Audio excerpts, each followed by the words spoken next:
welcome back to my channel. If you don't know me, my name is Katie and I make stuff vegan. Okay, so boom. So I'll be on TikTok, y'all know I'll be on TikTok, and I'm always seeing people who are in Hawaii, like they live in Hawaii or they're from Hawaii, and they always be posting these like donut things called MALASADAS. And then finally I was like, I'm gonna make that. I can make that vegan. It came out so good. And I don't think I struggled that much. Like, I think it's pretty approachable. So if you want to see how I made vegan malasadas, keep on watching. Don't forget to like, comment, subscribe so you never miss any of my videos. And as always, the link to the detailed recipe will be in the description box below. Okay, let's get started. Okay, so I'm gonna start by proofing my yeast. And when I was going back and editing this, I'm like, something don't look right. Like, something look kind of off.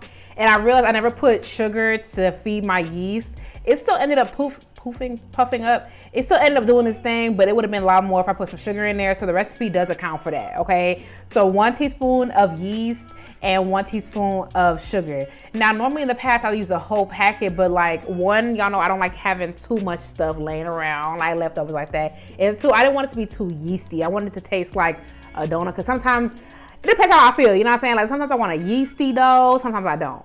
Okay, so now I made my yeast proof for like 15 minutes while I did this. So I'm making a tanzong, I think that's how you say it. It's like a Japanese cooking method. I really wanted mine to be nice and soft. And I've been seeing the girls whip this method out, you know, on their culinary, you know, pastry step type thing. And I was like, I'm gonna try it. And it worked out so well. Like, my donuts came out so like puffy and soft and nice. So I really recommend if you try it. If you don't do it, I don't think anything will happen. Like, I don't know, but it's definitely worth it to try it. Okay, in a bowl, I'm doing 2 cups of flour. I know that's not a lot, but like I said, you know, I don't want 70,000 donuts. I think I made 9, I don't know, 8. Okay, am I good? Okay, so then I'm gonna do 2 cups of flour, 3/4 of a cup of sugar, and some salt, and I mix it all around. I'm adding in my yeast mixture and my tanzong, and I'm gonna mix it all together. Now, I only use 2 cups of flour. The recipe says 2 1/4 cup. I just realized that because it wasn't enough flour, so you had to add some more. But you can always add more, but you don't want to add too much. So when you get to kneading it and stuff like that, that's one thing I learned. When you get to kneading it, you want to knead it so the dough is still sticky, but it does not stick to your hands, because there is a temptation to keep adding flour. Like, oh girl, it's sticky. And then we get up with hockey pucks, you're gonna be on the forum talking about like, oh, Katie can't cook, blase squads. She gave me this recipe for this, you know what I'm saying, matzah. Listen, that's not what I told you to do. I said knead it to, like, you see that? It's sticky, but it's not sticking to my hand. You can put it in an oil bowl and you go let it proof for, you know, 1 hour or until the dough doubles in size. Now, I think I cut it short by like 5 minutes because at this point I was late to where I was going. I feel like I'm always late. The past 2 videos I've been late.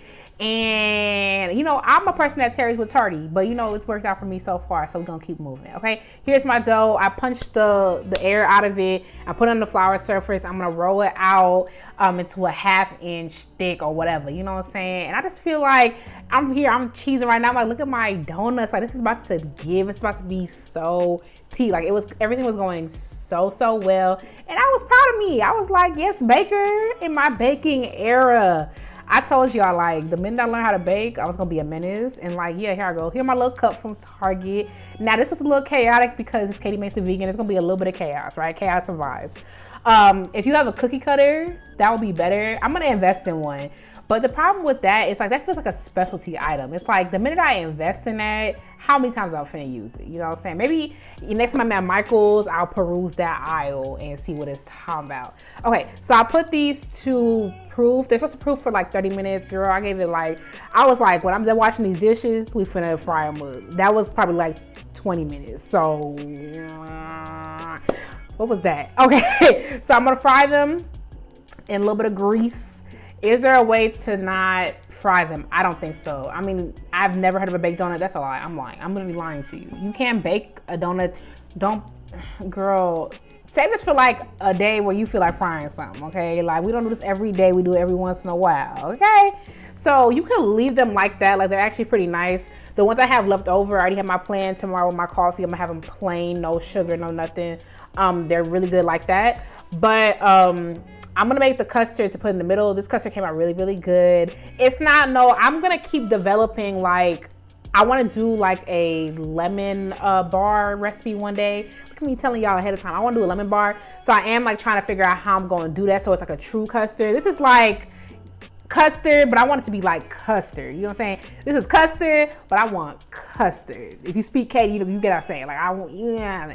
But anyway, it was just oat milk. I did 2 cups of oat milk. Or you can use plant milk. I wouldn't recommend anything too thin, like not cashew milk. You know what I'm saying? I brought that to a little simmer or whatever with some vanilla and some salt, and some sugar, and then I put I whisked together cornstarch and the other cup of oat milk, and I poured it in and I whisked it till it was smooth. I was in a time crunch, like I said earlier, so I put it in the freezer for like half an hour to bring down the temperature. And here we go. So here are my little donuts, my little malasadas. I dusted them in sugar, and look at me piping. Isn't this chaotic with a Ziploc bag? I know, that's freaking crazy. But this is another time, like how many times am I finna use a piping needle thing? Piping too, you know what I'm saying? But look at this. It's giving baker. You see that? Look at my filling. And you know what would be tea? Like I was thinking about it, like when you go to Hawaii, I mean, I haven't been, but I heard when you go there, you can get like all different types of fillings. They got ube, they got jam. Like, you know, it would be fire, like some raspberry jam in the middle of it. Like that would be tea. And I got that in there. Guava jam, like you could really do whatever you want in there. But these came out so good. They're actually very easy to make. And you know, if you follow my recipe, it won't be chaotic. And yeah, let me know what you think. If you're Hawaiian, let me know how I did, but not too much. Go easy on me, okay? Yes, let me know what you think. Thanks so much for watching. Don't forget to like, comment, subscribe so you never miss any of my videos. While you're here, check out my other videos because I know some of my other videos. Thank you again, and I will catch you in the next one. Bye, y'all.